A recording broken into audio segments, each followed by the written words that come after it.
In Muslim world. The Civil Rights Act. I have come here tonight. I still have a dream.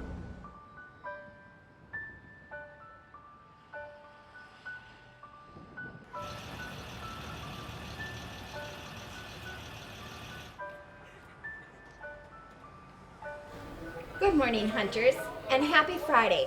A special welcome to the Department of Justice, community leaders, and facilitators taking part in the Spirit program. I've had the pleasure of being a principal of Denfeld High School for the last 4 years. I've been an assistant principal since 2000. We had an incident in the spring at Denfeld High School that we were concerned about, and it really impacted student life at Denfeld. We had two students who took a picture of another student and then with that picture altered it to put a noose around the student's neck and then wrote a caption that said, "Gotta hang 'em all." This was a serious incident that called for a serious and intentional response. Most of the staff and administration were quite angry and appalled by that these students would do that, and it was a huge deal. It was all over all the news stations covering, and it went all over social media, so the entire community heard about it. I understand why the community would be angry, knowing all the things that have happened in Duluth, and not only in Duluth, but in maybe some of their backgrounds and things that they've gone through personally. I can understand why anybody would be angry about this. In Duluth, there's actually a history with lynching, and we have a lynching monument in town dedicated to the memory of what happened so we don't forget. So we're conscientious of that as a community. I'm a co-chairman of the Clayton Jackson McGee Memorial, which is a memorial in Duluth commemorating for the conscience of the society the lynching of 3 black men in Duluth, Minnesota in 1920. And this circus came into town, roustabouts that put up the tents, took them down, fed the animals, were usually people of color. A man accused some of the roustabouts of having raped a white woman who lived in Superior. The police went and asked the woman in Superior, did this happen?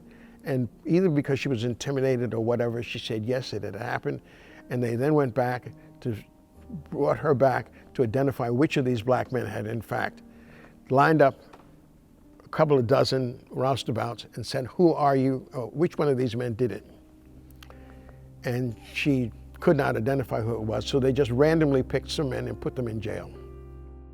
A crowd was developed, partially by the rumor of this rape, and so they broke into the jail, and the jailers were not allowed to fire on townsmen to protect these accused but not convicted rapists. They dragged them out. They took them to the corner of First Street and 2nd Avenue and hung them to a crowd of 10,000 Duluthians.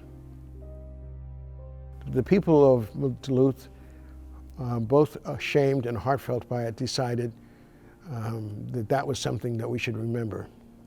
And so they built a memorial across the street from where the young men were hung, and that's called the Clayton Jackson McGee Memorial Plaza. Coming up on our 100th anniversary of the lynching soon, that should not have happened.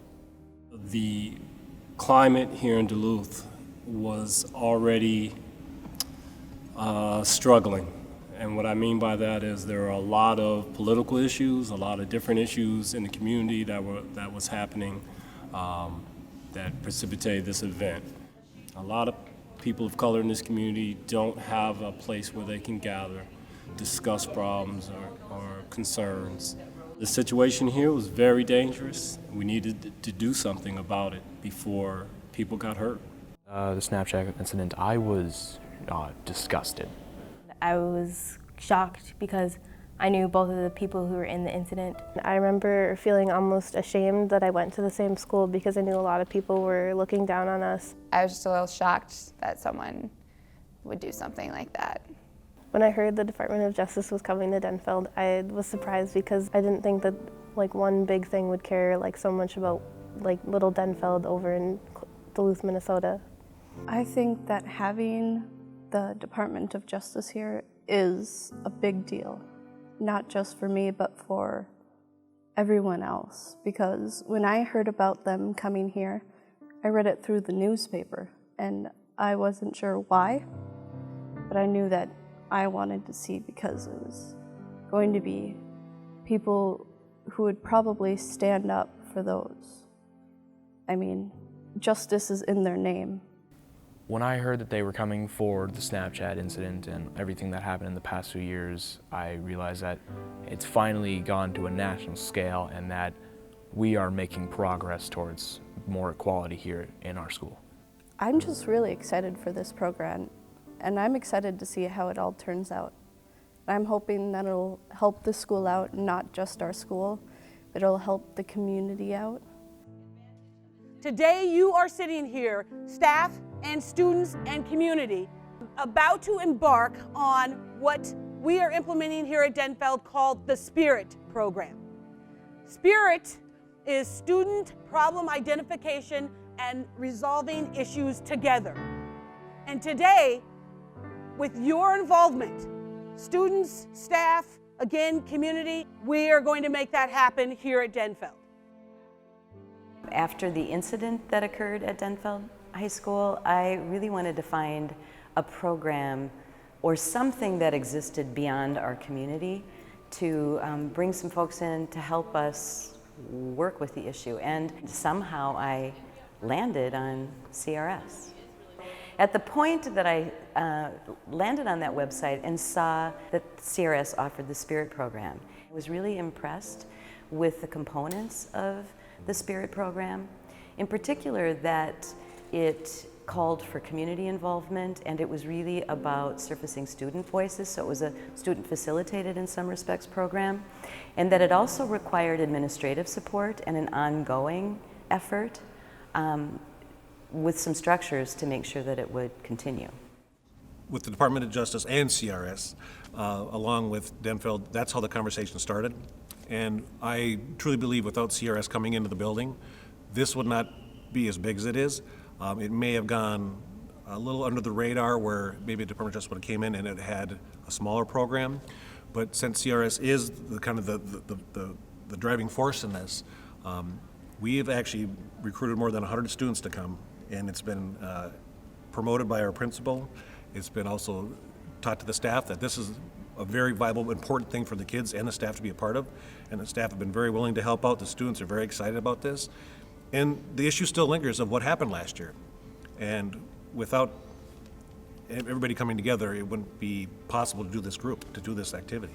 It was inspiring to see the staff, teachers, the community, but especially to see the students buy into the process. We really got participation in ways that a lot of the students themselves were surprised, the teachers as well, about the degree of participation in the SPIRIT program. I'm very proud of what we've done here. We've brought together students that may not normally have a chance to interact with one another, along with community members from outside the school, teachers, faculty.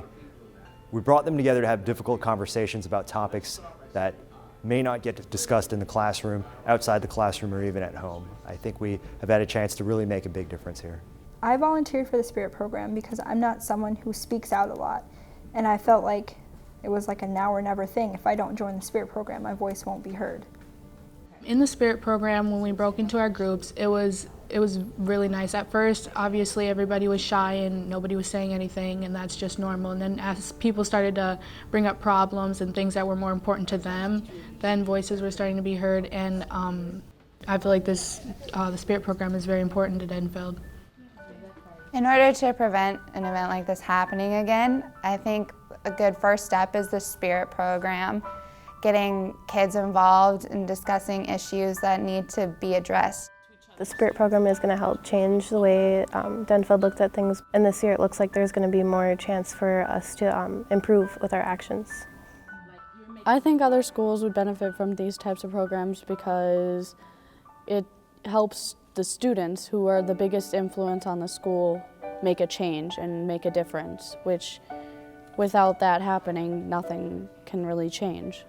My experience in working with CRS is that they have been responsive and flexible in meeting the needs of our particular school, and I would not hesitate to call them to come into your school and create the same kinds of structures that allow students' voices to be heard and changes to be made.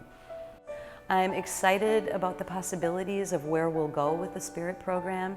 I think the CRS Spirit program has created the foundation and the structures for us to be able to have authentic conversations with students that haven't happened in the past, and I look forward to where we go in the future. CRS is a catalyst. It's a catalyst for real change. If people want to do things same old, then keep doing what you're doing. But if you truly want to make a difference, if you want to have something that is lasting and sustainable, CRS is something that gives that to not only educational institutions, but also communities.